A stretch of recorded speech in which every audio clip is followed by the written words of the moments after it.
negative more than the possibility that it could be positive or negative, because that's easier to sort of factor in the discount. It's going to take a while for this to settle down. This particular event might take years to actually define itself. This is just a vote that took place yesterday. Yeah, they've got a 2-year grace period to implement it. That's correct, and it could be even longer, and I don't know how it'll ultimately manifest itself, but the uncertainty is what's causing people some distress today. That's correct. So people tuning in, people who may not follow closely what's happening on Wall Street, but they'll see it on the air, hear it on the radio, see it in print. I mean, are they worried, is this going to impact me? What's the average impact for the average American? Well, I mean, if you have an investment portfolio, assuming it's on the long side, it's worth 3% or so less than it was yesterday, 24 hours ago.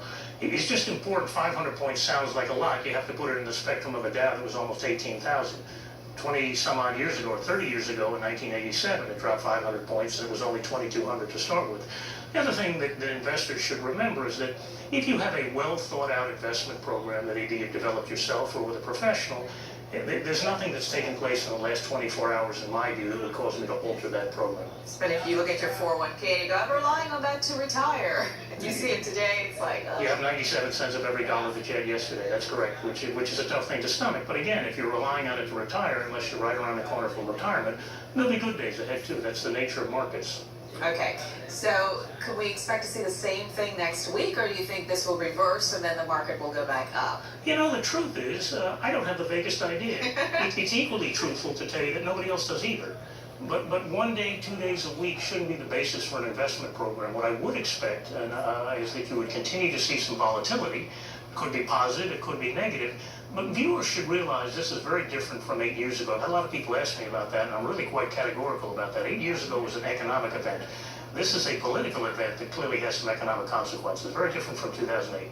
I mean, even locally, we have people with British ties, people who may know people there or do business with Britain, the port, whatever. I mean, do they have reasons to be concerned? If they're in the banking industry. I mean, we will continue to do business with Britain, because some are saying doomsday scenario, Britain is done.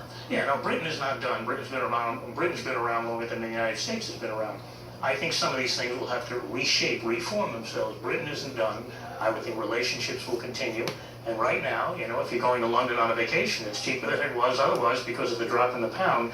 But again, the reaction in the market is not unexpected. It's a sharp one, but it's really going to take some time until you have some clarity. And until then, I don't like to make decisions in a vacuum. So in the meantime, we just continue to watch this and see what unfolds. But you're saying, do not feel hopeless, like the world is coming to an end, because you listen to some of these people who are talking, and it seems that way. Well, anyone who's suggesting the world is coming to an end is misinformed or looking for a headline. So, no, I'd be mindful of this. It's an interesting thing to watch. It wouldn't cause me to alter an investment program that I had built for someone for the long term, and I would suggest that people who have that posture shouldn't alter it either. Okay, thank you so much, James Byron. Thank you. Appreciate your insight.